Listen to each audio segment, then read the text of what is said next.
Rizal, kita mula. Mana lah mami dek?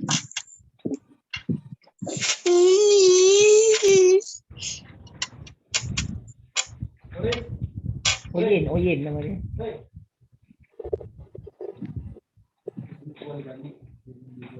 Ha? Assalamualaikum warahmatullahi wabarakatuh. Alhamdulillah wassalatu wassalamu ala Rasulillah wa ala alihi wa man wala syada la ilaha illallah syadana Muhammadan abduhu wa rasuluh. Allahumma salli ala sayyidina Muhammad wa ala alihi wa sahbihi ajma'in. Amma ba'du. Apa khabar tuan-tuan sekalian? Kita bertemu dalam tadabbur dengan soalan ya minggu yang ke-16 dan saya menjemput kepada semua untuk bersama pada petang ini dan boleh share dengan rakan-rakan, dan bagi yang berada di Zoom saya ucapkan selamat datang dan mungkin boleh mutekan dahulu semua voice yang ada, nanti bila nak bercakap nanti baru on kan suara yang ada untuk kita memulakan majlis kita pada petang yang berbahagia ini. Jadi saya ucapkan terima kasih pada semua yang hadir di Zoom dan juga di uh, Facebook kita ada sekarang ini, dan harapnya semua dalam keadaan ceria gembira, boleh kongsikan ya, share dengan rakan-rakan, maklumkan untuk kita sama-sama berbincang pada hari ini surah Al-Baqarah ayat yang ke-58 hingga 60 pada muka surat yang ke-9. Ya, jadi kalau clear, jelas, tolong maklumkan daripada lokasi masing-masing. Kita nak check sound system sebelum kita memulakan hari ini. Okey, alhamdulillah, terima kasih Tuan Raja Azmi. BJ jelas ya. Okey, Jelutong. Di Facebook kita ada, di Zoom kita ada ya. Alhamdulillah. Assalamualaikum Ustaz. Assalamualaikum warahmatullahi. Jelas ya, dari mana Puan? Singapura. Singapura ya. Okey, alhamdulillah. Melaka jelas, Cikgu Zura, Rawang, Sungai Buloh, alhamdulillah. Ijuk, Asmah Mata. Yang di Facebook pun boleh nyatakan daripada lokasi mana. Okey, jelas ya. Manjung, Perak, Nur Zakiah, Syamsiah Jalil daripada Johor Bahru. Yishun, Singapura. Sufi Aimi, Putrajaya. Okey, alhamdulillah. Okey, terima kasih pada semua Haji Haini. Terus terima kasih diucapkan pada semua yang bersama pada hari ini, dan sama-sama kita doakan kelancaran program kita pada petang ini. Daripada 5 suku hingga 6.45 maksimum kita akan berbincang beberapa ayat daripada surah Al-Baqarah ayat yang ke 58 hingga ayat yang ke-60. Masih lagi kita berbincang tentang Bani Israel yang dijadikan ataupun dipilih oleh Allah Subhanahu Wa Taala menerima hidayah dan juga rasul, ya, menerima Taurat, menerima wahyu dan juga menerima rasul untuk mereka mendapat hidayah, diselamatkan ya menuju kepada Allah Subhanahu Wa Taala. Okey, jadi Rizal, kita off dulu suara di Zoom sebelum kita on balik nanti bila kita bercakap nanti. Okay, mungkin ada ruang soalan nanti insya-Allah. Dan di Zoom boleh off kan ya suara masing-masing. Tak nak dengar nanti ada yang mungkin nak bercakap ke apa ke, off kan dulu, dan nanti baru on kan insya-Allah. Baik, kita mulakan dengan kita membaca doa ringkas kita. Subhanaka la ilma lana illa ma 'allamtana innaka antal alimul hakim. Rabbi zidni ilma. Kita baca daripada surah Al-Baqarah ayat 58 hingga 60 daripada halaman yang ke-9. Sudah bersedia ya? Okey, sekejap ya.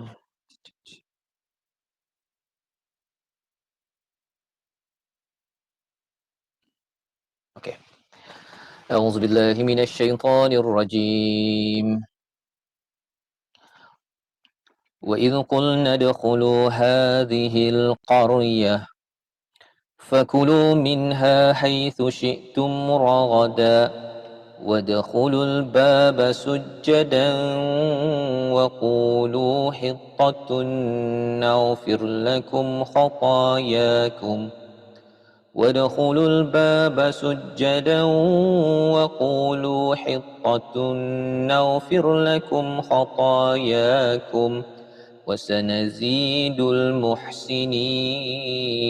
المحسنين. فبدل الذين ظلموا قولا غير الذي قيل لهم فأنزلنا على الذين ظلموا رجزا من السماء بما كانوا يفسقون وإذ استسقى موسى لقومه فقلنا اضرب بعصاك الحجر فانفجرت منه 12 عينا قد علم كل أناس مشربهم كلوا واشربوا من رزق الله ولا تعثوا في الأرض مفسدين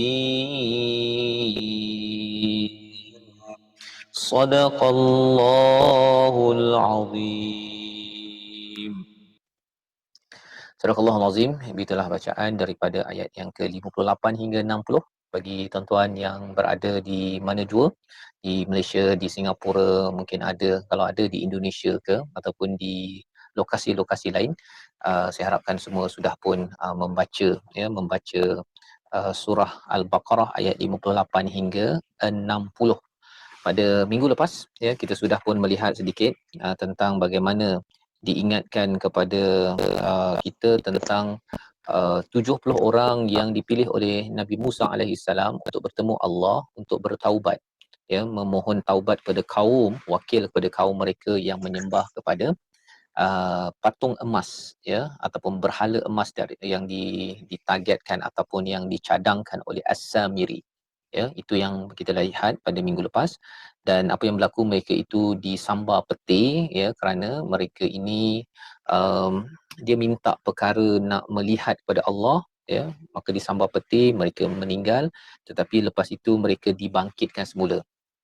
Ada yang kata 1 hari 1 malam mereka mati, kemudian dibangkitkan semula untuk mereka bersyukur kepada apa yang diwahyukan, apa yang dihantarkan kepada mereka, iaitu risalah ataupun rasul mereka. Perlu bersyukur pasal apa? Pasal mereka ni, tuan-tuan boleh faham je lah, boleh tahan perangai mereka ini, minta nak dengar dan nak lihat kepada Allah Subhanahu Wa Taala. Nabi Musa pun tak dapat melihat kerana apabila ditunjukkan Allah kepada gunung, gunung itu jadi terhancur, nak menunjukkan kehebatan Allah Subhanahu Wa Taala. Jadi tak sesuai untuk Nabi Musa untuk melihat kepada Allah Subhanahu Wa Taala. Dalam masa mereka buat perangai tersebut, masih lagi Allah bagi nikmat. Minggu lepas kita lihat antara nikmat pada mereka adalah ghamam, iaitu awan yang melindungi pada mereka. Wa anzalna alaikumul manna wassalwa. Itu minggu lepas kita dah lihat sebagai ulang kaji kita, agar tuan-tuan kita dapat memahami sebenarnya Allah bawakan banyak iz pada minggu lepas, muka surat 8. Iz itu maksudnya ingatlah apabila, jadi Allah bagi banyak nikmat kepada Bani Israel untuk mereka ini tetap beriman kepada Allah Subhanahu Wa Taala. Sejarah mereka itu, sejarah itu penting agar kita tahu sejarah orang Yahudi yang ada sekarang yang tidak Islam, tahu sejarah bahawa sejarah kita adalah bersusul galur kepada Nabi Musa, susul galur kepada Nabi Yaqub, kepada Nabi Ishaq, kepada Nabi Ibrahim alaihissalam, sebagai bapa dakwah ataupun bapa tauhid kepada Allah Subhanahu Wa Taala. Baik. Jadi pada hari ini kita nak tengok pada ayat 58. Ayat 58 kita tengok sini. Wa idh qulna dkhulu hadhil qaryah. Iaitu maksudnya apa? Dan kenanglah ketika kami, masih lagi ada perkataan idh, perkataan idh, kami berfirman, masuklah kamu ke bandar ini, kemudian makanlah dari benda-benda yang ada di dalamnya dengan sepuas-puasnya. Apa bandar itu? Bandar itu merujuk kepada Palestin. Mereka datang daripada Mesir. Mereka nak masuk balik ke bumi Palestin untuk jadi tempat pembebasan mereka. Jadi Allah kata masuk ke dalam qaryah ini, fakulu minha haitsu syi'tum ragada. Makanlah kamu daripada apa yang kamu kendaki, yang enak-enak. Makanlah nikmat-nikmat yang ada.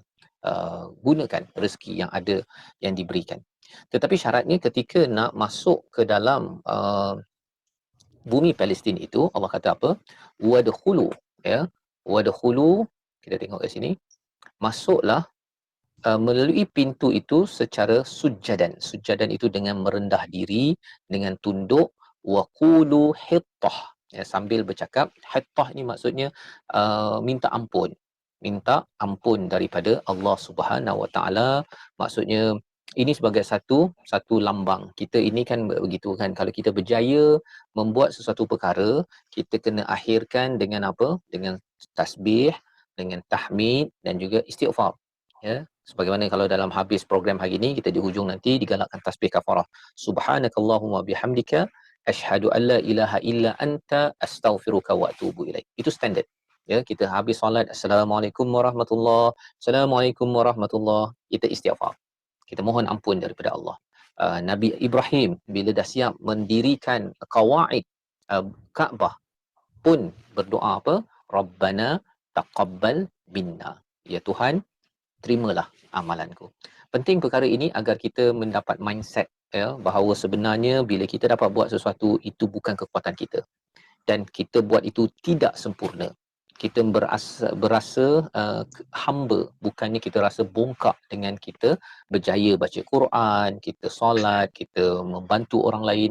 Itu bukan rasa seorang hamba kepada Allah Subhanahu Wa Taala. Itu penting, ya, itu penting kita selalu hadirkan. Barulah kita namanya iyyaka na'budu, padamu ya Allah kami beribadah, menghambakan diri, merendahkan diri pada setiap masa. Na'budu itu, siapa belajar bahasa Arab, itu adalah fi'il mudhari', sentiasa. Tak boleh kita ada rasa sombong ketika kita melakukan kebaikan, ya, apatah lagi buat keburukan lah, ya. Baik. Jadi di sini diingatkan, ya, saya nak juga merujuk kepada As-Sabuni, ya, salah seorang daripada ulama tafsir. Dia kata bila mereka ini diminta untuk bersujud dan juga bercakap hittah, minta ampun kepada Allah Subhanahu Wa Taala, tetapi ada di kalangan mereka ini yang ditukar daripada hittah tu menjadi hintah. Hintah ini maksudnya gandum. Ya, hittah tu minta ampun, tapi hintah itu maksudnya ialah hintah fi syair, iaitu kami minta gandum, ya, sambil mereka membelakangkan Palestin. Sepatutnya menghadap ke Palestin, tapi dia masuk itu secara terbalik. Ya, kita mungkin rasa macam Bani Israel ni dia selalu buat perangai, suka lawan kepada apa arahan yang diberikan. Kita rasa begitu. Tetapi sebenarnya ada tak orang Islam yang buat perangai juga? Kan, orang suruh solat dia tak nak solat, orang suruh baca Quran dia tak nak baca Quran, kan. Ada, ya, perangai itu melawan kepada perintah yang diberikan itu wujud dalam umat Islam, ya, dalam umat Islam. Jadi kita nak mengambil pelajaran, ya, sebenarnya daripada ayat sebentar tadi, wa qulu hittah, ya, naufir lakum khatayakum, Allah akan ampunkan dan kesalahan kamu, ya. Tetapi apa yang berlaku ialah mereka tidak mahu cakap hittah, tapi mereka cakap hintah. Ini pelajarannya apa? Jangan kita ini suka mempermain-mainkan arahan dalam agama. Ada orang kata solat. Kemudian dia kata tak apa kau pergi dulu, aku pergi cepat. Kau pergi dulu, aku pergi lambat. Kan?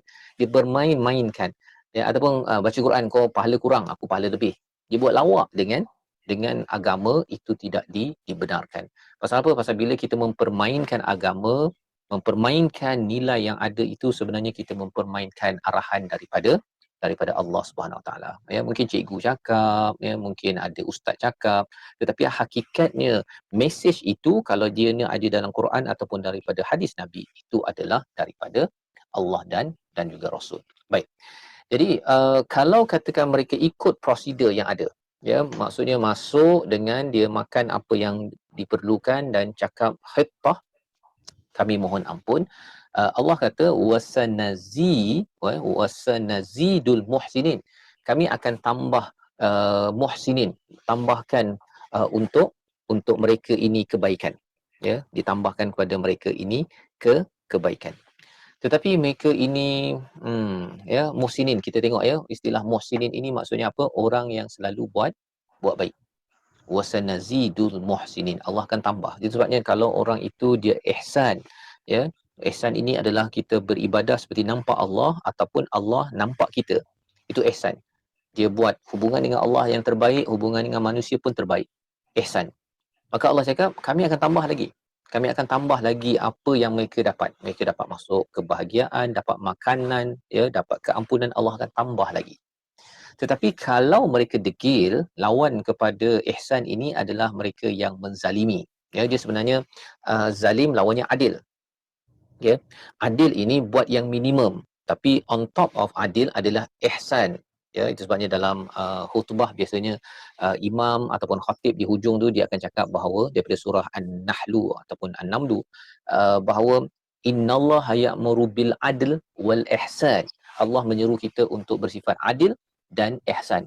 Adil itu minimum, minimum. Contohnya kalau orang beli goreng pisang RM1, kita bagi 3 keping, 3 keping RM1. Itu adil.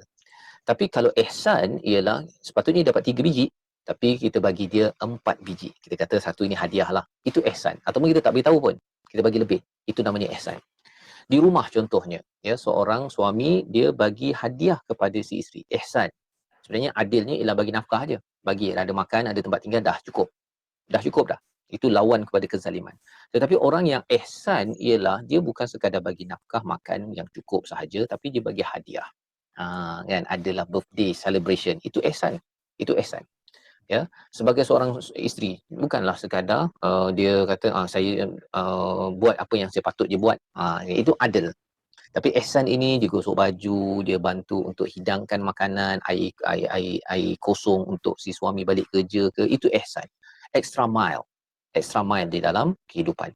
Jadi bila kita berjumpa dengan perkataan ihsan ini, dia adalah hubungan yang extra mile.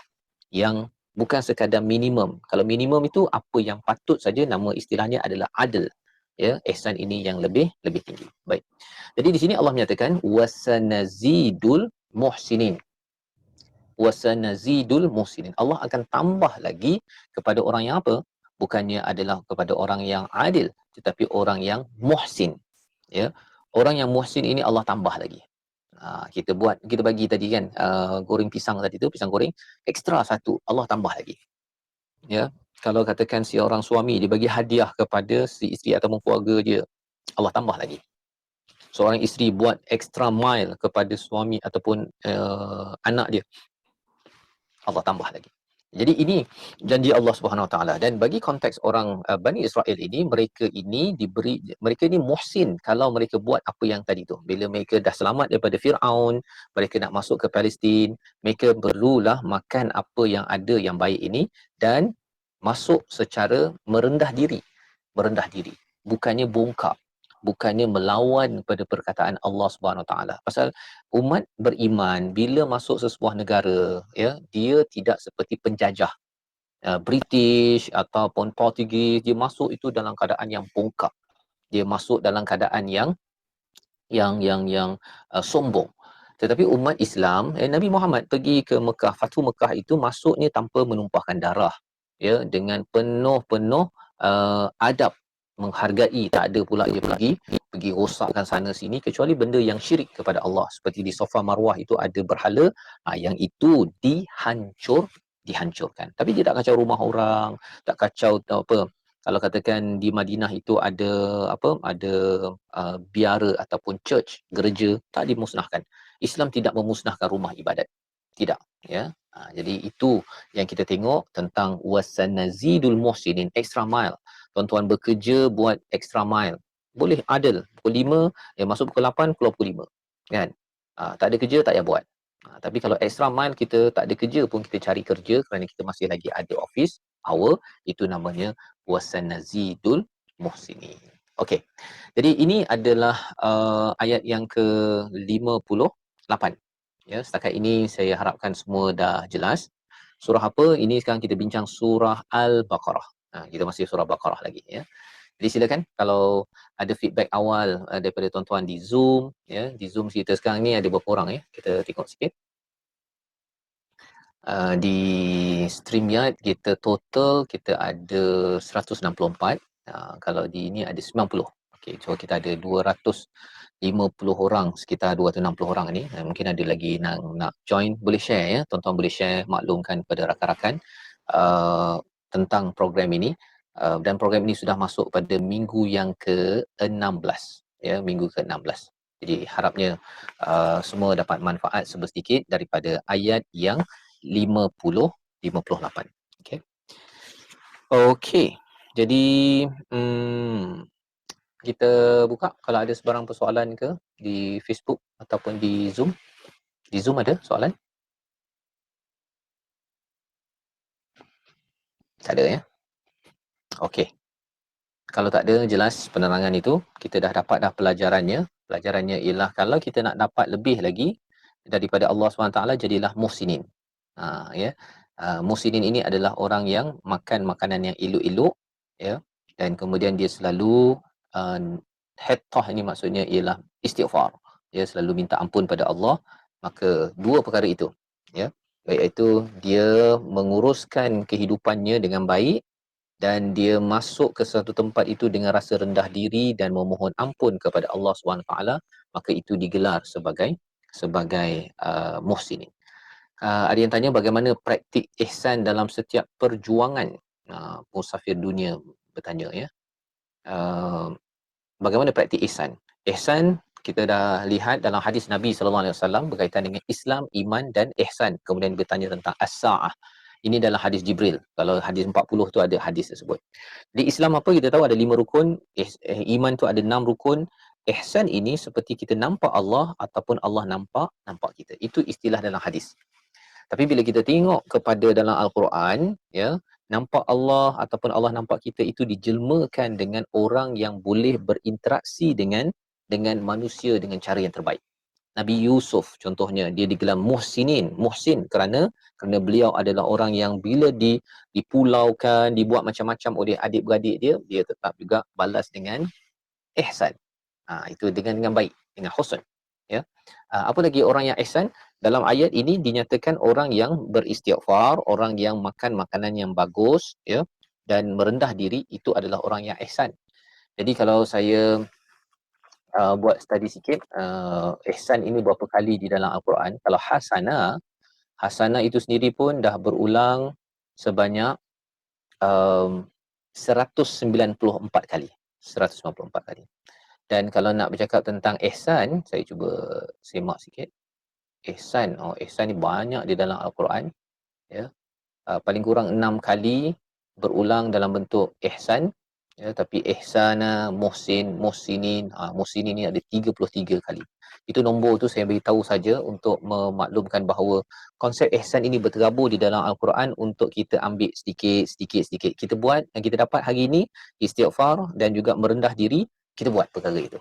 Kita buat, ya, iaitu sujud itu kita merendah diri dan juga kita memohon ampun daripada Allah selain daripada makan makanan yang elok, ya. Makanan elok ni penting tuan-tuan, ya. Pasal apa? Lawan makanan elok ialah makanan tak elok. Tak elok tu apa? Kerana datang daripada perkara haram, daripada perkara syubhah, daripada duit rasuah ataupun duit kerja 8 jam, gaji 8 jam tapi kerjanya 4 jam. Itu adalah perkara-perkara yang tidak baik, ya, yang tidak baik. Okey. Jadi kita boleh berak pada ayat yang ke-59. 59. Okey, apa ayatnya? فبدل الذين ظلموا قولا غير الذي قيل لهم فأنزلنا على الذين ظلموا رجزا من السماء بما كانوا يفسقون. Ayat ini penting, ada kaitan dengan apa yang berlaku kita sekarang, ya. Apa maksud ayat 59? Dan lalu orang yang zalim mengganti perintah dengan perintah lain yang tidak diperintahkan kepada mereka, maka kami turunkan malapetaka rijzam minas sama, ya. Kalau kita tengok dalam As-Sabuni ini menyatakan bahawa kami turunkan kepada mereka siksaan berupa penyakit taun, kolera, ya, dan berbagai cubaan kerana mereka berbuat fasik disebabkan kedurhakaan mereka dan keluarnya mereka daripada ketaatan Allah. Ya, diriwayatkan bahawa dalam 1 jam kaum Bani Israel yang meninggal dunia disebabkan penyakit kolera tersebut berjumlah 70,000. Kolera ataupun taun dalam hadis Nabi, ya. Ada kaitan tak dengan apa yang kita berlaku sekarang, tuan-tuan? Ada ke tak ada? Mungkin boleh ada yang kongsi di Zoom ataupun di StreamYard. Ada kaitan ke dengan apa yang disampaikan pada ayat 59? Ada respon? Ada, ya? Ada yang nak berkongsi pendapat ke, nak bertanya ke? Ayat 59. Bani Israel pernah berlaku, ya, kalau Imam As-Sabuni menyatakan dalam 1 jam 70,000 orang meninggal. Ya, sampai tahap begitu, 1 jam 70,000 orang meninggal oleh wabak pada waktu itu. Ya, istilah ta'un itu maksudnya wabak. Ya. Okey. Jadi kita ada tak 70,000 orang yang meninggal dalam masa 1 jam sebelum ini? Ada. Kan? Maksudnya lebih daripada itu satu dunia, ya, orang sana meninggal, mati, meninggal apa sebagainya. Itu adalah salah satu daripada istilahnya Allah kata fabaddalal ladzina zalamu. Ya, orang zalim dia menukar apa yang telah disampaikan kepada mereka agar minta ampun, agar mereka ini sentiasa makan makanan yang bagus bukan daripada sumber haram, rasuah, penipuan, scam, apa lagi skim-skim yang ada. Maka dengan sebab itu mereka itu diberikan rijzam minas sama, diberikan satu sesaan, satu pandemik daripada langit. Namanya taun. Taun ni adalah dia punya satu pandemik lah, satu pandemik yang ada kaitan dengan kebersihan. Zaman sekarang nama COVID-19. Nama COVID-19 ini adalah satu rijzan. Ada orang tanya, mana datang dia? Ada kata daripada China lah, daripada Amerika lah, datang daripada mana tak tahu, ya. Tapi sebenarnya kalau zaman Nabi Musa ini, rijzan ini adalah datang daripada as-sama. Allah hantarkan. Allah hantarkan kepada mereka sehingga kan mereka uh, bermasalah lah. 70,000 orang meninggal dalam masa 1 jam. Itu yang disampaikan, ya. Disampaikan oleh Imam As-Sabuni, ya. Jadi Al-Gharib As-Sahani, ya, saya bawakan dia kata siksaan dari langit menunjukkan bahawa azab ada dua macam. Yang pertama siksaan yang mungkin dicegah iaitu setiap siksaan yang datang atas masalah manusia makhluk seperti tenggelam dan hancur. Itu siksaan pertama. Kedua, siksaan yang tidak mungkin dicegah dengan kekuatan manusia seperti penyakit kolera, taun sebentar tadi, disambar halilintar dan kematian. Ya, jadi inilah yang dimaksudkan dengan siksaan dari langit. Ya, kalau satu tadi kerana manusia buat masalah, ia menyebabkan tenggelam, hancur, banjir apa sebagainya, itu boleh kita baiki. Tapi ada benda yang tidak boleh dikawal. Maksudnya macam COVID-19 ini kita tak tahu macam mana. Kan? Dia datang daripada mana pun kita tak tahu, ya, ataupun dia tersambar halilintar ataupun diberikan kematian, ini semuanya adalah satu istilah yang dinamakan sebagai rijzam minas sama. Rijzam minas sama. Jadi mengapa mereka kena? Mengapa mereka kena taun ataupun wabak pada waktu itu? Bima kanu yafsukun, kerana mereka melakukan fasik. Ya, melakukan dosa besar, derhaka kepada Allah Subhanahu Wa Taala. Apa pelajaran untuk kita? Pelajaran untuk kita pada ayat yang ke-59 ini. Bila Allah cakap rijzam minas sama'i bima kanu yafsukun. Saya nak tanya kepada di Zoom lah, ya. Kalau boleh ada yang berkongsi suara. Apa sebab diberikan pandemik pada zaman Nabi Musa ini? Silakan. Ada siapa-siapa nak berkongsi? Faris ada hari ni? Wah, nak tanya Faris dulu.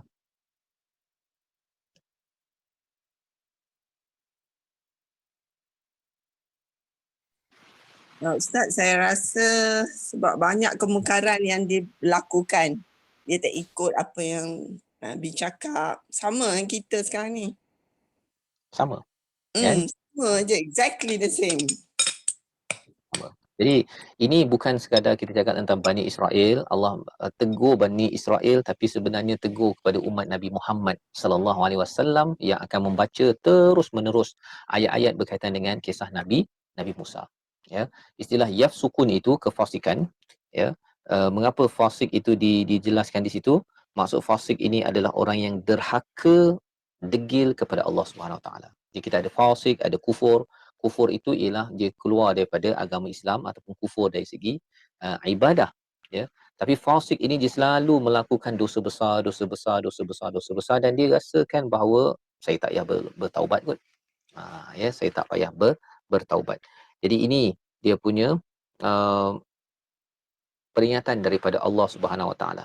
Peringatan daripada Allah Subhanahu Wa Taala pada ayat 59 ini bahawa kalau seseorang itu zalim, ya, maka Allah akan berikan kepadanya pandemik ataupun rijzan, satu sesaan yang menyebabkan dia rosak hidupnya, bima kanu yafsukun, kerana kefasikan, kerana kederhakaan yang ada. Satu fasik di dalam hidup ini ialah kalau katakan orang merokok, contohnya kan, itu fasik, ya, sehingga kan tidak boleh menjadi wali bagi sesetengah pendapat. Kan? Apa lagi fasik? Dia tidak solat wajib berkali-kali. Apa lagi fasik? Solat Jumaat dia tak nak pergi berkali-kali. Bukan pasal PKP, PKP tak pergi tak apa. Tapi bila dah ada buka masjid, dia tak nak pergi juga. Dia tak nak pergi juga. Kita kalau dekat Shah Alam ni ada je gerai-gerai, ya, kita tengok waktu dekat-dekat solat Jumaat itu, dia lelaki masih ada kat situ. Ya, padahal surau Jumaat pun dah dibuka 400 tempat ataupun masjid-masjid besar, ya. Dah banyak dah space tersebut, tapi dia kata bahawa alah, kalau saya cuba pergi pun nanti tak dapat, datang kena patah balik. Kan. Yang ini tuan-tuan, ibu-ibu, ayah-ayah kena ingatkan kepada anak, kena anak lelaki ini kembali balik kepada ke surau ataupun ke masjid.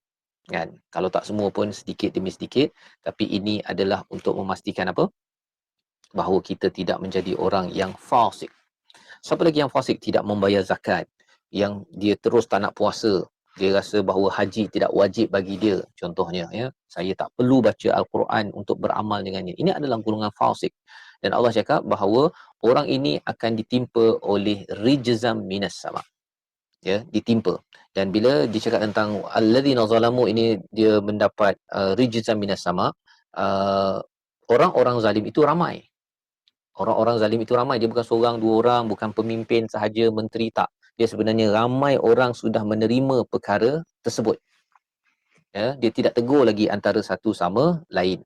Ini pelajaran penting bagaimana kezaliman berlaku dalam sesebuah negara. Kita kata pemimpin zalim ke, pemimpin tak buat kerja, tapi pemimpin itu datang daripada orang bawah biasa. Dia mungkin juga jenis yang tak buat kerja kat pejabat, dia juga jenis orang yang mengular, kan. Jadi menteri nanti dia pun nak mengular juga daripada parlimen. Itu pelajaran yang kita tengok pada ayat 59. Allah turunkan kepada orang yang fasik ini pandemik. Ya, pandemik. Okey, apa pelajaran yang kita dapat daripada sini? Yang kita rasa petang-petang ni kita nak kongsikan di ruang chat ataupun di ruang mana? Di ruang Zoom itu. Apa pelajaran daripada ayat 59 ni? Assalamualaikum Orang Ustaz. tadi dah berkongsi. Okey, silakan.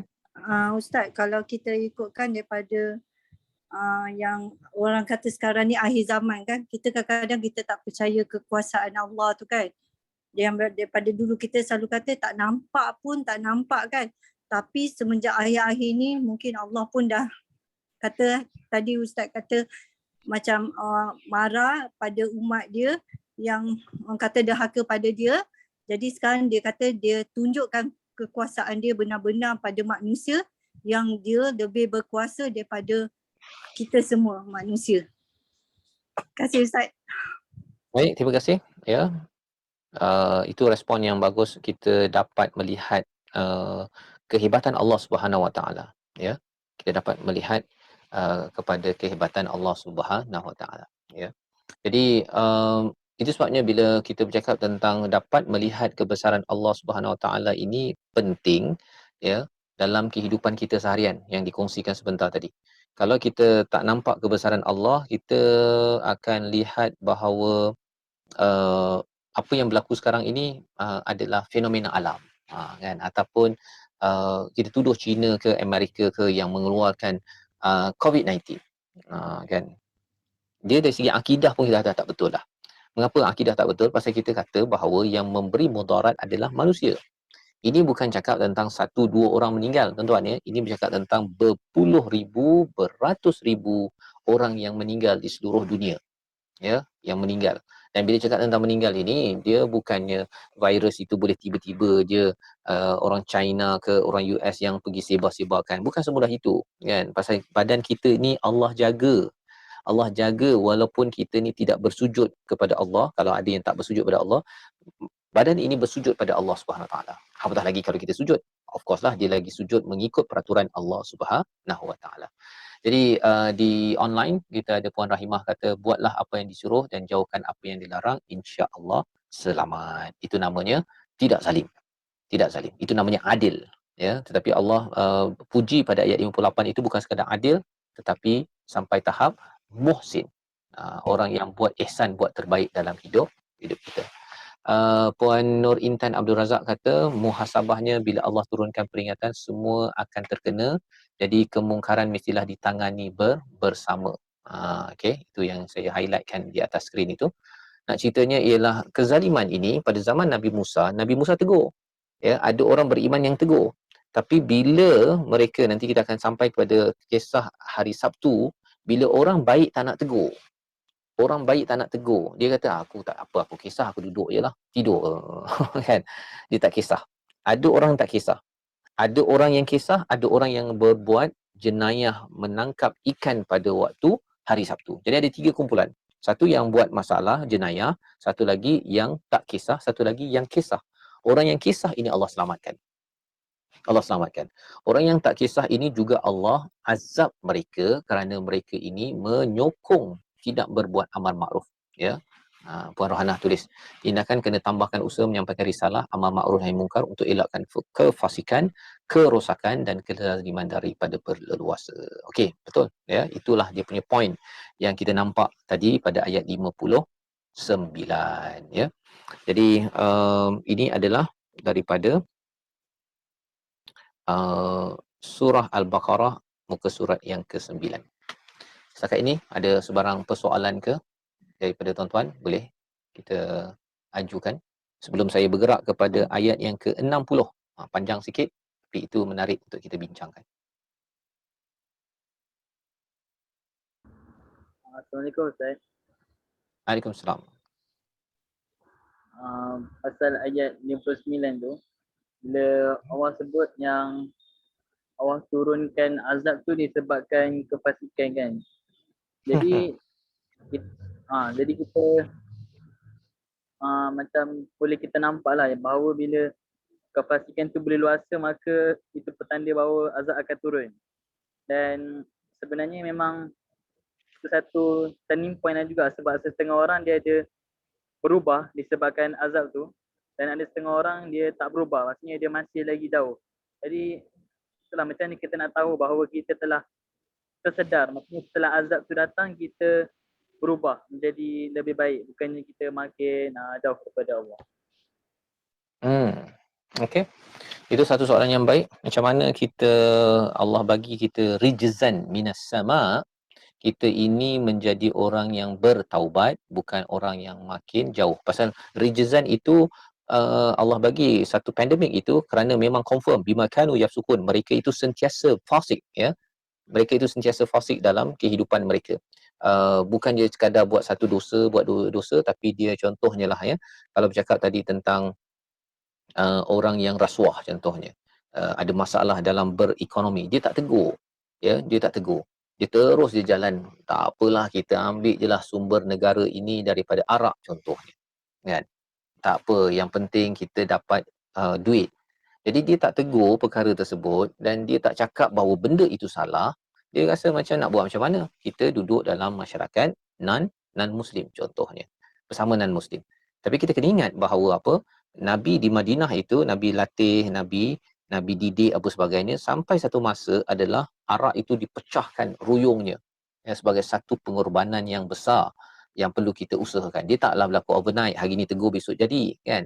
Tetapi perjuangan itu hasil daripada kesedaran yang penting. Jadi poinnya apa? Rijzan minas sama, bila ada COVID-19 ini kita perlu menjadi orang yang lawan kepada yafsukun ya, adalah orang yang ya'malun. Ya, satu buat dosa besar, satu lagi orang yang beramal. Kita sentiasa kena beramal dan amal itu ialah untuk kita jaga solat kita, kewajipan kita, dan masa sama kita juga wajib untuk menyampaikan teguran amar makruf nahi mungkar. Bukannya menjadi batu api ataupun menjadi penyokong kepada kemaksiatan ataupun dosa kesilapan yang ada. Jadi itu cara untuk kita dapat ujian kita jadi orang yang lebih lagi muhsinin. Ayat yang ke-58. Bukannya yafsukun ayat 59. Jadi kita dapat beza kat situ kan. Ayat 58 itu lebih kepada makan makanan yang elok, yang tidak haram, dan juga terus memohon ampun pada Allah Subhanahu Wa Taala. Allah akan tambah. Allah akan tambah. Kita jadi orang yang lebih lagi dekat dengan Allah Subhanahu Wa Taala. Tapi kalau pandemik ini tidak menyebabkan kita makin jaga kita punya makanan, halal haram apa sebagainya, dan yang keduanya tidak merendah diri dan tidak bersujud kepada Allah, watch out. Itu adalah gelaran ataupun perkara yafsukun, dia yang akan mengundang lebih banyak lagi azab ataupun siksaan daripada Allah Subhanahu Wa Taala. Harapnya membantu ya kepada Faris.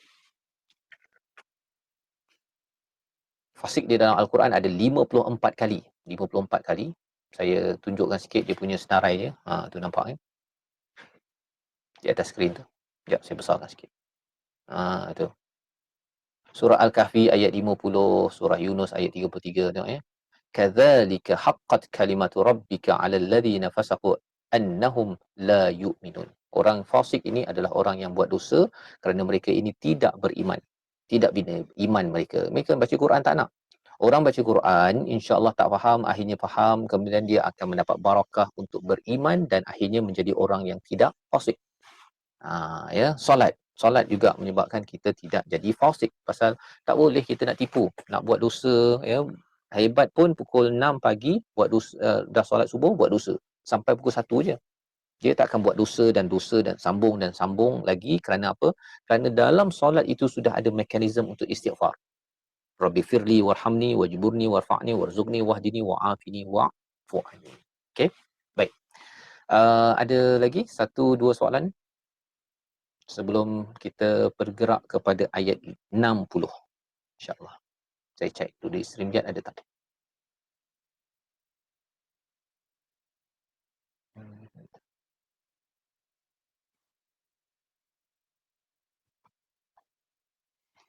Okey, ada soalan ya. Okey, saya ada soalan. Apakah larangan bagi orang yang fasik dari segi syarak jika kita kait dengan situasi semasa? Apakah larangan? Apakah larangan orang yang fasik dari segi syarak? Ya. Sekejap saya nak cuba faham soalan ni. Mungkin soalannya ialah apa benda yang kita mesti elakkan daripada menjadi fasik? Kan? Sebabnya tadi saya maklumkan tadi, kembali balik pada skrin, ada 54 tempat ini. Contohnya ya, ayat surah As-Sajdah ayat 20, wa ammal ladzina fasaqu fama'wahumun nar kullama aradu an yakhruju minha u'idu fiha. Orang yang fasik ini akan diberikan nar contohnya. Jadi cara kita nak faham tadaburnya, mengapa mereka digelar fasik? Kita kena buka pada surah 32 ayat 20. Cuba tuan-tuan buka kepada surah 32. Kita skip, kita cross reference ya. 32 ayat yang ke-20. 32 ayat 20. 32 tu nombor surah ya. Okey. Jadi Allah cakap apa?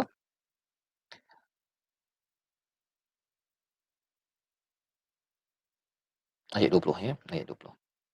Wa ammal ladzina fasaqu fama'wahumun nar kullama aradu an yakhruju minha wa'idu fiha wa qila lahum zuqu azaban nar allazi kuntum bihi tukadzibun. Mereka yang fasik ini diberikan neraka, ya. Ayat sebelumnya apa? Ammal ladzina amanu wa amilus solihat, bagi orang yang beriman, beramal soleh, mereka itu dapat jannatul ma'wa, ya, jannah tempat tinggal mereka, nuzulan bima kanu ya'malun. Jadi yang menyebabkan mereka ini menjadi orang yang fasik ataupun beriman, kalau kita tengok ialah ada amalan-amalan dia yang kita tengok di pada ayat yang ke 15, 16, 17 itu. Iaitu apa? Mereka ini selalu tatatafa junubuhum anil madaji'. Iaitu dia kalau ayat 16 itu dia jauh, dia tak suka banyak tidur. Kan dia banyak solat malam. Yang keduanya selalu berdoa kepada Tuhan secara takut dan tamak. Takut tak diterima pasal banyak dosa, tamak kerana perlukan bantuan daripada Allah. Ya, lawannya adalah orang yang tak suka berdoa ataupun dia tak doa kepada Allah sebenarnya. Dia doa kepada kubur lah, pada jin lah. Yang itu adalah orang yang fasik. Dan yang ketiganya, wa mimma razaqnahum yunfiqun, mereka selalu infak. Lawannya apa? Tak nak infak, kedekut. Kedekut. Dia tak nak infak, tak nak zakat. Dia ada income tapi tak nak kira income dia untuk kena bayar zakat. Jadi orang ini juga digelar sebagai fasik. Ya, orang yang fasik yang kita lihat sebentar tadi. Jadi itu baru ayat surah As-Sajdah. Kalau ayat surah Al-Isra, wa idza aradna an nuhlika qaryatan amruna mutrafiha fafasaqu fiha fahaqqa 'alaiha al-qaul fadammarnaha tadmira. Fafasaqu fiha ini dia fasik kerana apa? Mutrafiha. mutrafiha ini dia diberi kaya yang lebih, pangkat yang lebih melimpah-limpah dalam hidup dia itu, tapi dia gunakan pada perkara yang tidak betul, maka itu digelar sebagai fasik, ya, digelar sebagai fasik. Orang yang tak bayar zakat, dia tidak gunakan untuk berjuang dalam agama, digunakan untuk dia kaya lagi dan kaya dan kaya, ini digelar sebagai mereka yang keluar derhaka daripada Allah Subhanahu Wa Taala.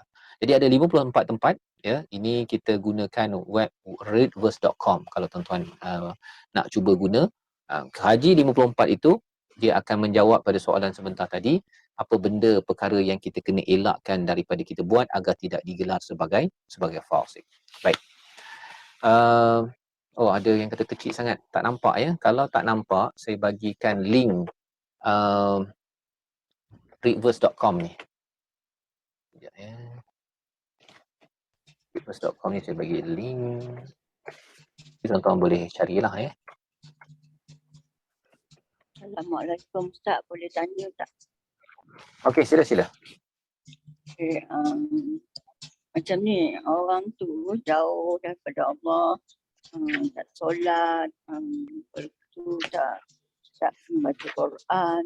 Jadi hati dia hitam, bermakna orang tu dah fasik ke Ustaz? Lagipun kalau dia kata nanti isteri kalau derhaka nanti tak cium bau syurga. Jumpa dengan Ustaz macam mana?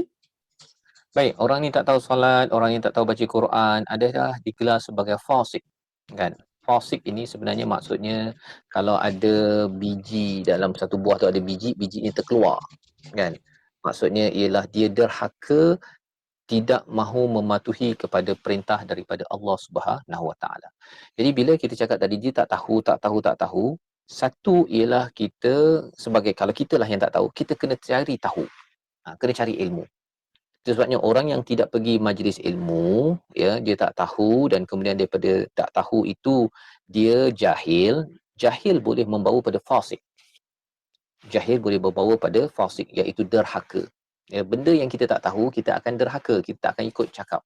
Tapi kalau kita tahu, contohnya kalau kita tahu arahan Allah untuk solat, kita tahu kepentingan solat untuk mencegah fahsyak wal munkar, kita solat ini untuk mengingat kepada Allah, kita tahu ilmu itu, jadi kita susah nak derhaka.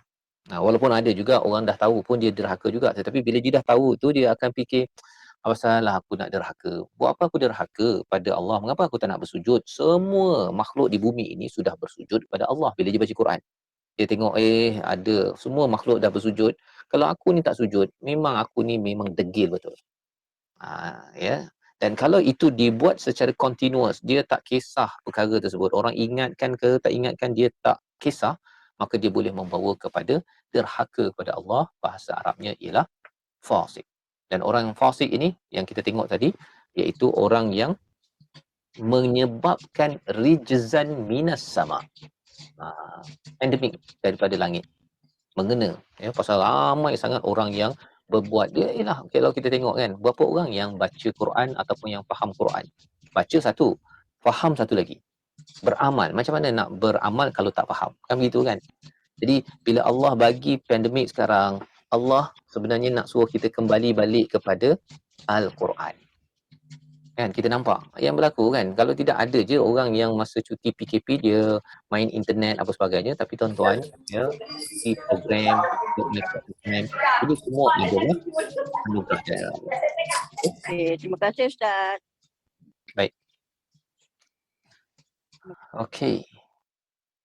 Orang yang tak nak infak, ya, infak ini kalau dia dah sampai tahap wajib namanya zakat, dia tak nak zakat, digelar sebagai fasik. Zaman Nabi, zaman Abu Bakar, mereka itu diperangi, ya, diperangi.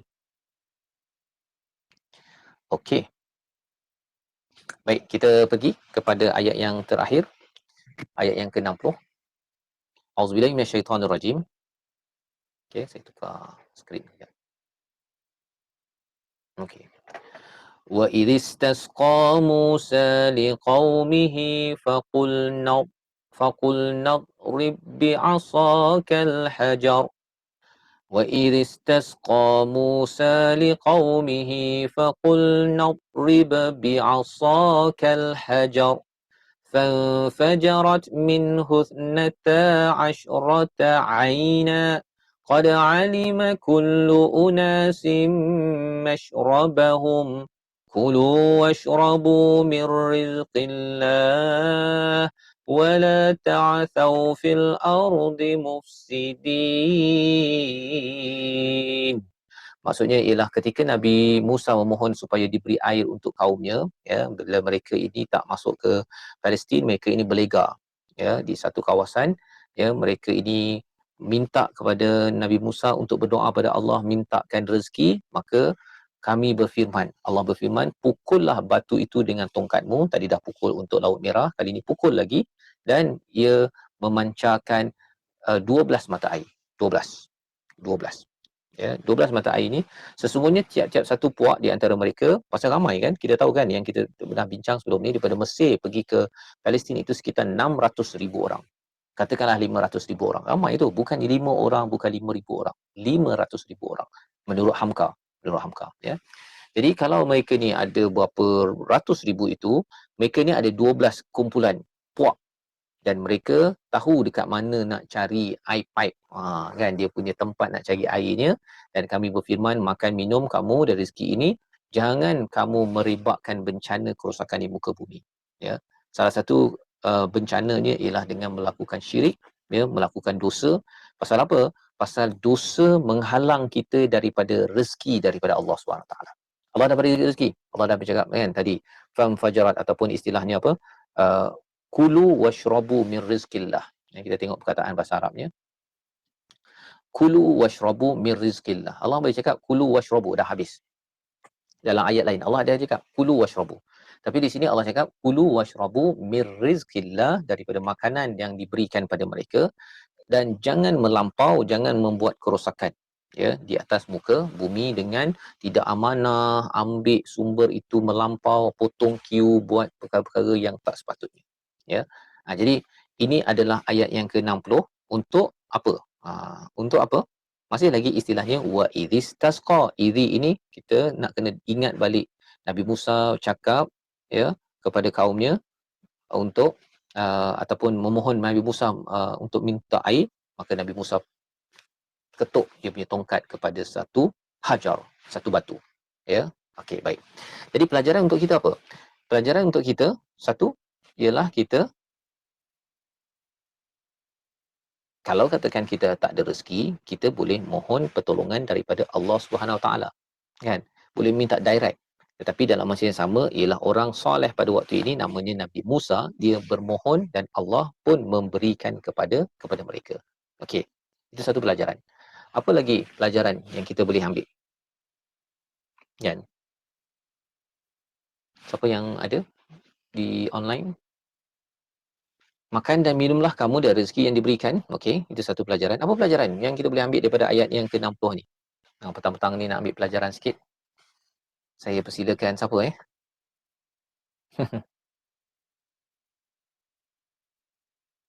Ada yang nak cuba? Apa pelajaran daripada ayat 60?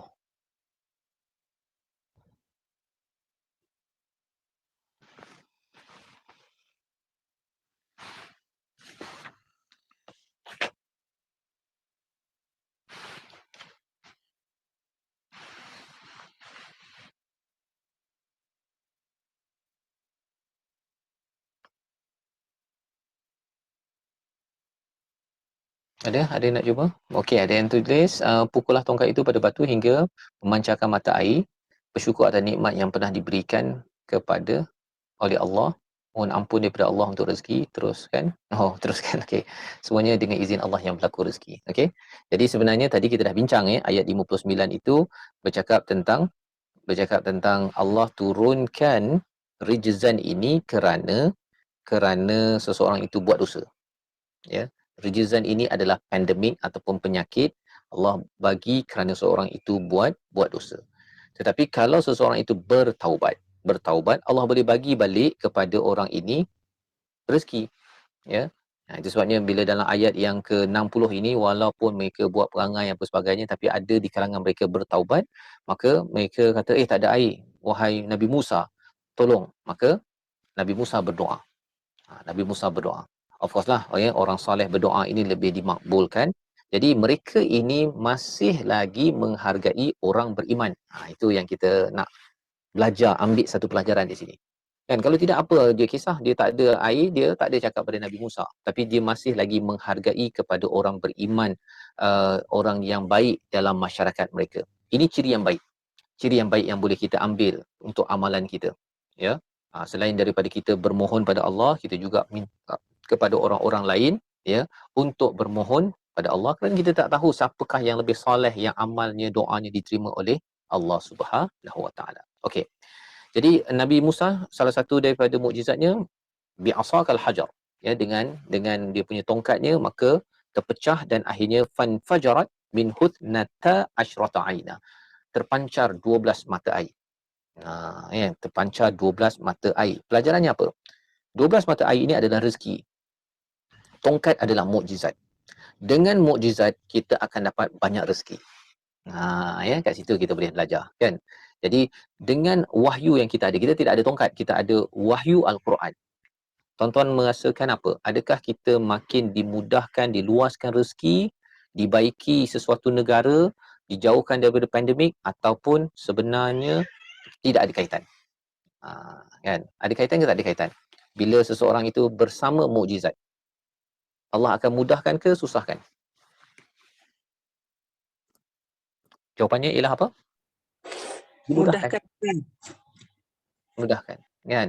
Jadi apakah yang dimudahkan bila kita makin dekat dengan Quran? Ada tak siapa-siapa ada pengalaman dimudahkan urusan?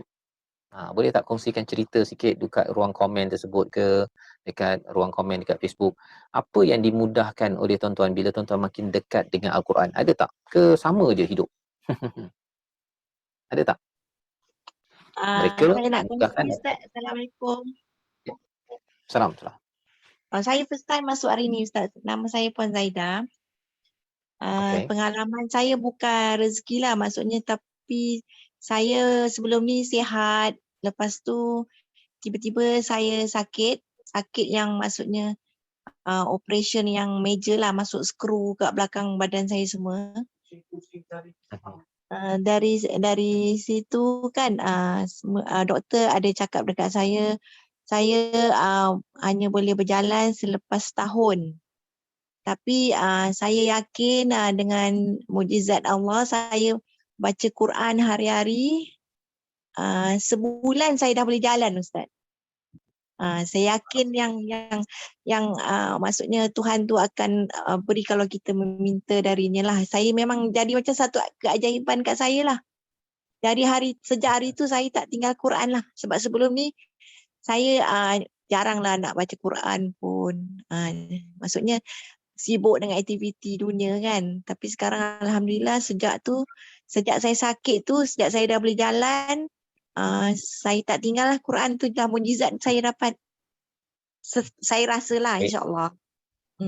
Baik, terima kasih pada Puan Zaidah berkongsi pengalaman dan penting perkara ini kita kenal dalam bentuk ini, ya.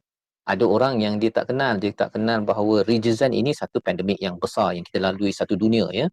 Tapi rijzan ini adalah satu perkara yang memeritkan dalam hidup kita ini, ya. Allah beritahu bahawa dia masing-masing ada ujian, ya. Dia bukan kalau pandemik yang besar pada satu masyarakat ini adalah satu peringatan daripada Allah. Tapi dia kena pada semua orang, kan, terkesan dengan perkara itu. Tapi dalam hidup kita ni ada ujian sakit, ada ujian apa, Nabi Ayub sakit, ya. Kita tak cakap Nabi Ayub tu banyak dosa, kan, tapi itu ujian. Semua orang ada ujian. Yang paling tinggi ujian adalah Rasul, dan orang-orang yang kurang sikit itu adalah para syuhada, orang-orang yang siddiqin ataupun orang soleh, ya. Jadi baik pada Puan Syuhada Zaidah sebentar tadi, kata doktor setahun, tetapi dengan mukjizat Al-Quran, ya, kita yakin Allah. Kita bila percaya pada mukjizat Al-Quran ini kerana ia datang daripada Allah. Kita berdoa pada Allah SWT, ya Allah, engkau boleh je jadikan orang lain kun fayakun baik, maka Allah boleh bagi baik. Kan? Jadi dengan ujian itu, ya, seseorang itu kembali kepada mukjizat, maka Allah bagi rezeki. Rezeki Puan Zaidah tadi daripada setahun jadi sebulan boleh berjalan. Dan yang lain mungkin ada satu dua lagi perkongsian Puan Syarifah kata 24 tahun perjalanan saya dengan Quran, alhamdulillah ada naik ada turun, tapi sentiasa diberi jalan keluar. Diberi jalan keluar. Kan?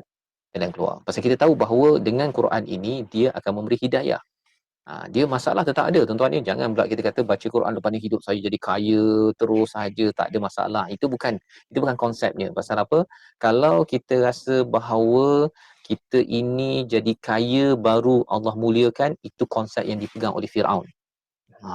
Firaun dia kata kalau aku ni banyak duit apa sebagainya, oh Tuhan ataupun orang kaya lah, orang kaya, orang kaum Ad apa sebagainya, kalau kaya, oh dia ni dimuliakan.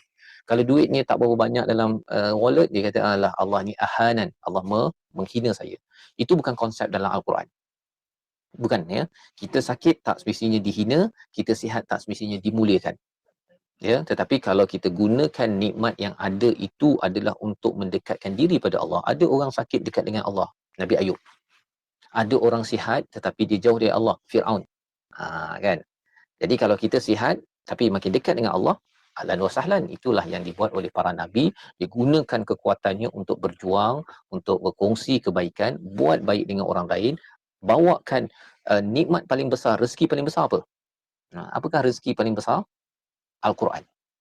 Ya, rezeki paling besar, nikmat paling besar dalam surah Ar-Rahman, Allamal Quran. Ya, yang kita belajar ni nikmat paling besar. Pasal tak semua orang dapat. Ya, orang kita cakap kan, oh tak semua orang dapat jadi millionaire. Tapi tak semua juga orang dapat bersama Al-Quran. Ya. Jadi millionaire tu Allah pilih beberapa orang saja, tapi Quran ini Allah kata boleh semua orang boleh dapat akses. Syaratnya kena cari dan juga kena buat effort, kena bagi usaha. Okey. Jadi ini yang kita belajar daripada ayat 60 sebentar tadi, ya. Okey, ada yang berkongsi ya. Dengan sebab pandemik, Puan Aisyah dapat belajar mengaji dan belajar tadabbur Al-Quran, ya. Apa lagi? Bermacam-macam nikmat terasa sangat, ya. Puan Mazlina berkongsi. Jadi semua perkara-perkara ini bila kita bersama dengan mukjizat, kita akan dapat macam-macam. Bani Israel dapat apa? 12 mata air. Ya, di tengah-tengah padang pasir itu, ya, mereka berliga-liga tak masuk ke dalam Palestin itu, mana ada air? Ya, lainlah kita pergi ke rumah kita sekarang ni adalah paip air tuan-tuan, ya. Ini tengah padang pasir. Tuan-tuan pergi ke Mekah, Madinah ke, ya.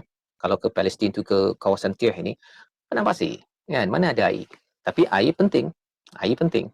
Jadi pada waktu ini Nabi Musa bermohon, mereka masih lagi percaya kepada orang beriman. Mereka masih percaya doa boleh membuat perubahan. Itu yang penting, ya. Kita pun sama juga. Kalau kita percaya doa boleh membuat perubahan kerana Allah yang mengubahnya, fajarat minhu nathnata asyrata aina. Ya, 12 mata air. Siap untuk setiap kabilah yang ramai ni, tuan-tuan kena ingat ini 500-600,000 orang, bukannya untuk 5-6 orang sahaja. Baik. Qad alima kullu unasim mashrabahum. Masing-masing tahu dia punya tempat dia. Apa maksud kat situ? Bani Israel, dia ada 12 kabilah itu, dia tahu tempat masing-masing. Kita, apa yang perlu kita maklum? Kita tahu tak bahagian kita masing-masing? Sebenarnya rezeki kita ini, tuan-tuan sekalian, dia sudah diaturkan.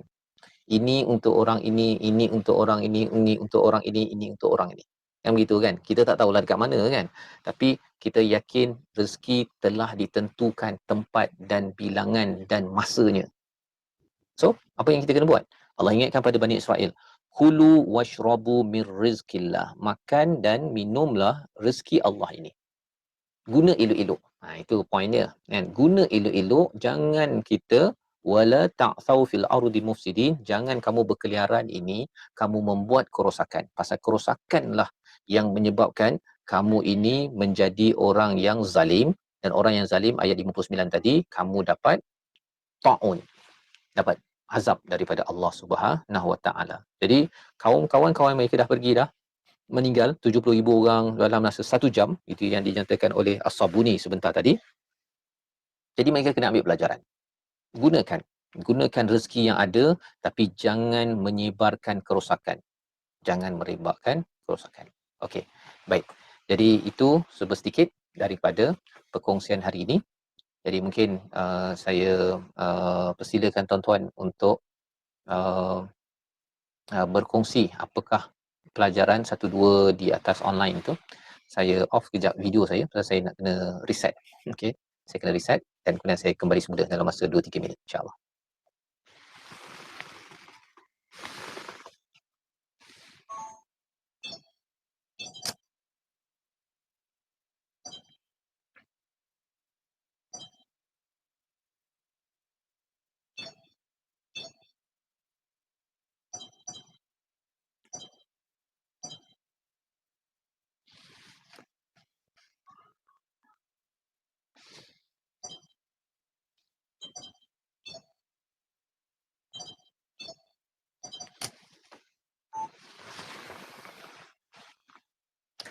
Okey.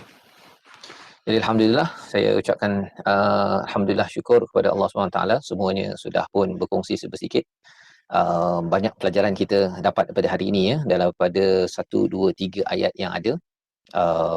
Allah ingatkan perkara-perkara ini dalam bentuk cerita agar kita lebih lagi memahami tugas bagi satu kaum Bani Israel, ada wahyu, hidayah dan ada rasul. Kita sebagai umat Nabi Muhammad ada hidayah Allah bagikan, ada mukjizat kekal sampai sekarang, kita ada rasul. Ya. Kita tahu dah dekat mana kita nak letak kita punya pace kita ataupun kita punya perjalanan hidup kita. Ya. Jadi apa pelajaran lain ya yang tuan-tuan nak kongsikan pada hari ini? Silakan Tuan Raja Azmi.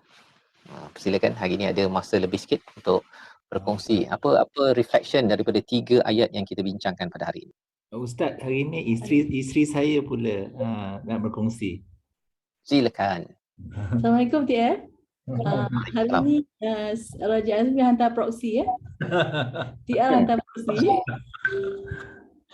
Okey, pengajaran yang saya dapat untuk saya sendiri amalkan ialah yang pertama, untuk riset diri sendiri, pasang niat untuk riset diri sendiri hari ini. Dan riset tu saya mula dengan istighfar seperti mana yang TF sarankan tadi, dan sentiasa berusaha untuk go the extra mile, untuk berusaha membuat kebaikan, untuk cuba masuk dalam kategori orang golongan yang muhsinin, membuat kebaikan insya-Allah. Alhamdulillah, terima kasih. Ya, itu satu take away yang amat penting ya. Bila bercakap tadi tentang kita perlu menjadi orang yang sentiasa merendah diri dengan istighfar. Ya. Dan ampun atas segala dosa-dosa. Ya, apa benefit istighfar ya? Saya rasa bila banyak beristighfar, kita akan rasa diri kita ini benar-benar hamba, dan hamba yang sangat-sangat hina dan sentiasa berusaha pada penciptanya. So betul-betul ikut resmi padi, betul-betul tunduk dan mengaku kita ni salah. Dan siapakah tokoh dalam yang kita dah belajar selama ini, tokoh yang tersilap dan kemudian Allah ampunkan dan Allah angkat? Siapakah tokoh yang kita dah belajar setakat ini? 8 Umar Al-Khattab. Sayyidina Umar dalam sejarah. Tapi kalau dalam nabi-nabi, siapa yang pernah buat silap tapi akhirnya Nabi Musa, Nabi Musa, Nabi Adam. Nabi Adam ya. tersilap dan Rabbana zalamna anfusana, kan, mengaku silap. Jika kamu tidak ampunkan, wa illam taghfir lana lanakunanna minal khasirin, kami ini jadi orang yang rugi. Dia siap doa sekali bersama dengan pasangannya. Kan, Rabbana zalamna, dia bukan seorang-seorang, walaupun sebenarnya Adam dan Hawa, tetapi Adam yang di-highlightkan kerana kalau kita tengok dalam Al-Quran ini memang peranan si suami ekstra daripada si isteri. Kan, tetapi bukan maksudnya kena outsource terus pada suami. Kan, suami tolonglah doakan saya, buatlah apa saja, bukan. Dua-duanya mengakui dan dua-duanya ini silap, is okay. Ya, tetapi bila istighfar, Allah angkat lagi Nabi Adam dan Hawa, dan ianya dirakamkan 7 kali kisahnya ini dalam Al-Quran, satu pada surah Al-Baqarah, nanti kita jumpa pada surah Al-A'raf, surah Al-Isra, surah Taha, surah-surah yang seterusnya. Paling akhir surah Sad, insya-Allah. Terima kasih pada Puan Raja. Sama. Ya. Kita jemput yang lain. Apa take away pada hari ini? 3 ayat kita proses sedikit kan untuk kita ambil yang boleh menjadi manfaat kepada orang lain di Zoom. Silakan. Yang type tu boleh kita baca sambil-sambil itu. Tapi kita nak dengar seorang lagi yang berkongsi verbal.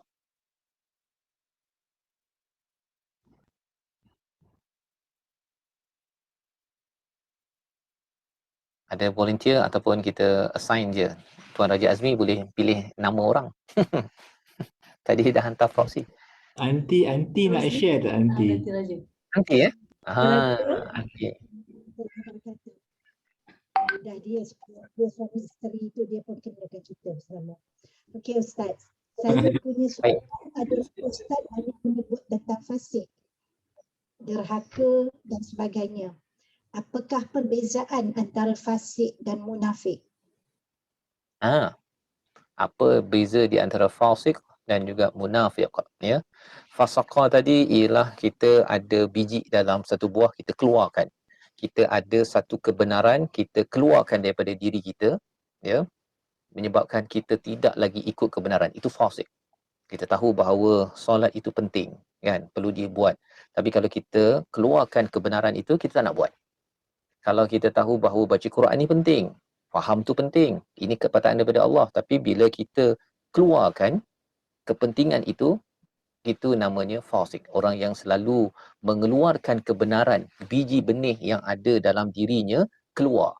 Bila keluar, dalam dirinya tidak ada lagi kebenaran. Itu fasik, ya, yang membuat dosa-dosa kerana dia deny, dia menafikan kebenaran yang ada. Itu asasnya. Nifaq ataupun munafik apa? Daripada perkataan nafaqah. Nafaqah ini kalau kita pergi ke Mekah itu dia ada satu terowong tu kan, namanya nafaq. Terowong dalam bahasa Arab namanya nafaq. Iaitu dia ada masuk satu lubang, keluar satu lubang. Ya, kalau di padang pasir itu masuk satu lubang, keluar satu lubang. Ada tikus ataupun makhluk-makhluk lain lah, ya. Mereka gunakan nafaq, terowong, ya, di padang pasir. Jadi nifaq ataupun orang munafik ini apa ciri dia? Dia satu keluar, masuk daripada satu lubang, dia keluar lagi daripada satu lubang, dia ada dua talam ataupun dua muka. Satu talam dua muka, ya. Jadi ceritanya apa? Mereka ini ada kebenaran tapi mereka ni berubah-ubah muka mereka. Ya. Mereka tahu kebenaran tapi dia tengok kalau kat sana ada untung, dia pergi ke peringkat kepada orang Islam. Kalau dekat orang kufur ada untung, dia akan pergi kepada orang Islam tersebut, ya. Jadi itu perkara yang berlaku. Mana ayat. Okey. Jadi di situ sebenarnya yang kita boleh belajar, munafik ini ialah dia tahu kebenaran tapi dia tak bergantung kepada kebenaran. Dia ikut, dia seperti lalang. Jadi bila kita bezakan fasik ini adalah orang yang sentiasa mengeluarkan kebenaran, orang munafik ini adalah orang yang dia tidak mahu berpegang pada kebenaran, tetapi dia nak dapat personal benefit. Dia tak kisah Allah, dia kisah pasal dirinya. Kalau kita tengok, kita bandingkan, orang yang fasik ini dia boleh bertaubat. Orang yang munafik ini sebenarnya kalau dia continue munafik, dia ni akan diberi azab yang paling dalam sekali, paling rendah sekali dalam neraka. Pasal apa? Pasal dia ini ada personal agenda. Orang yang fasik ini dia memang mendapat murka daripada Allah SWT. Tapi kita perasan sebentar tadi kan, rijzam minas sama'i bima kanu yafsukun, tapi bila mereka minta air dia dapat. Nak ceritanya apa? Allah masih lagi memberi peluang untuk dia bertaubat. Orang munafik, dia kadang-kadang dia tak rasakan bertaubat itu sebagai penting. Pasal apa? Pasal mereka rasa bahawa mereka boleh tipu Allah. Itu yang kita belajar sebelum ini kan, iaitu pada ayat yang keberapa? Ayat yang ke-9. Yukhadi'una Allah walladzina amanu wama yakhda'una illa anfusahum wama yash'urun. Mereka nak tipu Allah, ya, dan juga orang beriman, tapi sebenarnya mereka tak tipu Allah. Mereka tipu diri mereka tapi mereka tak sedar. Pasal tak sedar itu yang menyebabkan mereka ini makin lama makin jatuh lagi dalam kehidupan. Pelajaran untuk kita apa? Kalau kita tersilap, maksudnya pernah mengeluarkan kebenaran, pernah buat dosa besar, kita masukkan balik dengan bertaubat, kan, istighfar tadi.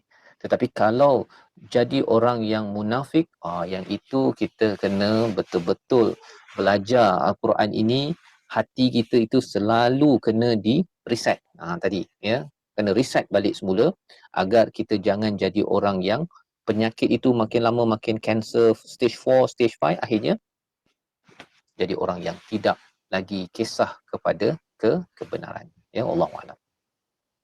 Terima kasih Ustaz. Baik. Sangat-sangat mulia. Terima kasih ya. Okey, baik. Jadi kita doa pada Allah Subhanahu Wa Taala, Allah mudahkan urusan kita, dan Al-Quran adalah syifa lima fi sudur. Dia akan ubat hati kita. Hati kita ni kadang-kadang ada penyakit-penyakit itu, insya-Allah bila kita selalu belajar, kita ambil masa 1 jam, 1 jam setengah setiap minggu ini ataupun setiap hari. Setiap hari kena ada jangan berharap pada setiap minggu ni. Ini tambahan dia dos. Dos setiap hari kena ada, baca sendiri, dia bukan minimumnya 1 page lah, kan. Saya cadangkan mula dulu 1 page. Tak mampu baca 1 page, setengah page. Tapi cuba ambil 1 ayat, kita tadabbur apa mesej Allah hari ini yang saya nak baiki. Kadang-kadang kita tak buat pun, kita hanya baiki dari segi awareness sahaja, itu akan mengubat hati kita. Ya, pasal hati kita ni anytime dia boleh diserang oleh virus. Diserang oleh virus. Dan bila dia diserang oleh virus, ya, kalau kita tak ubat dia, tak bagi dos yang sesuai, ya, bukan sekadar 2 dos ataupun booster, bukan, kita nak kena bagi setiap hari. Kalau tak cukup dos tersebut, virus itu akan masuk dan mulalah kita macam tak perasan.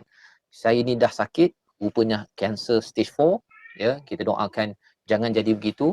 Bila dah stage 5, tuan-tuan, ya, saya sebelum ni saya ingatkan bahawa benda itu adalah satu yang jauh kot. Tapi peristiwa kawan saya yang akhirnya euthanasia, bunuh diri tu, ya, sebenarnya memang boleh, apabila kita ni Islam, kita tidak letak dos yang sesuai, malah kita mendustakan kebenaran, akhirnya hati kita itu boleh jadi lock dan akhirnya jam. Meninggal, mati dalam keadaan tidak beriman kepada Allah Subhanahu Wa Taala. Kita doakan jauhkan daripada diri kita, daripada ahli keluarga kita, dan teruskan mendapatkan dos Al-Quran pada setiap hari. Okey. Jadi last but not least, kita di StreamYard di Facebook, saya ucapkan terima kasih. Ada soalan ke? Okey, tak ada ya. Jadi kalau tak ada, saya ucapkan terima kasih pada semua, dan yang nak masuk maghrib, dah ada yang dah masuk maghrib pun, selamat menunaikan sembahyang maghrib. Kita jumpa lagi insya-Allah. Ya, boleh tak silakan. Ustaz, satu je cadangan nak buat dalam tadabbur ni kan. Ya. Kita ni kan macam kalau ikut tadabbur ni biasanya orang-orang yang dewasa je kan. Tapi maksudnya remaja pun perlu bertadabbur dengan Al-Quran, betulnya kan. Jadi macam dekat sekolah ke sekolah menengah tu patutnya ada satu silibus yang satu, maknanya ada bidang tadabbur Al-Quran ataupun dia dapat menghayati Al-Quran. Dia dibaca satu ayat tu diterangkan. Jadi maknanya remaja-remaja ni dapat didedahkan dengan isi Al-Quran. Sebab setakat baca je tadi macam tak ada kesan. Itu maksudnya. Jadi saya pun kadang-kadang kita pun pelik. Kita orang dewasa je yang nak merebutkan tadabbur ni. Orang-orang yang remaja ni kurang lah. Bukannya tak ada. Tapi macam kalau remaja-remaja Melayu kita kan, kalau ada ustaz yang pakai tadabbur ni, ajak orang ni, mungkin kurang lah anak-anak kita ni yang bergejala kan. Itulah maksud saya. Ustaz, tahu minggu lalu pun kita ada discuss topik ini. Jadi dah 2 minggu berturut-turut saya kena jumpa Ustaz lah. Saya kena jumpa Ustaz untuk melakukan sesuatu, insya-Allah. Betul. Ya, sebenarnya minggu lepas, minggu ini kita berjumpa dengan keprihatinan ini. Sebenarnya bila sekolah pun dah buka, ya, dan tahun depan mungkin akan berjumpa, kalau tak jumpa pun online. boleh nanti saya berbincang dengan Tuan Raja, kita jumpa Tuan Raja. Ini wake up call untuk kita.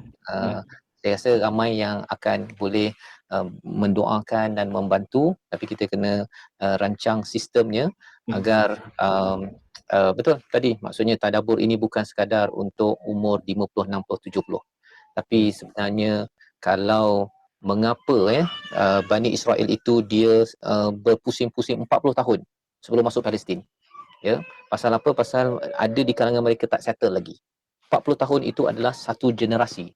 Ya. Jadi kalau satu generasi, kalau sekarang ni ada yang umur 60 tahun, tolak 40, ya, ataupun sekarang umur 50 tolak 40, umur 10 hingga 20 tahun kita memang dah kena perkenalkan tadabbur agar mereka tahu bahawa Quran ini bukan milik umur 50 60 tahun.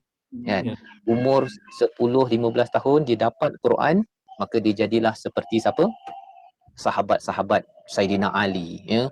Kecil-kecil lagi mereka sudah ada perjuangan nilai Quran, dan inilah yang menjadi pemimpin pada masa akan datang. Dia bukan overnight perubahan, tetapi ia bermula daripada sekarang. Jadi insya-Allah doakan ya, dan juga tadabbur dengan soalan ini sebagai satu platform kita menggerakkan ya satu sistem untuk anak-anak pelajar.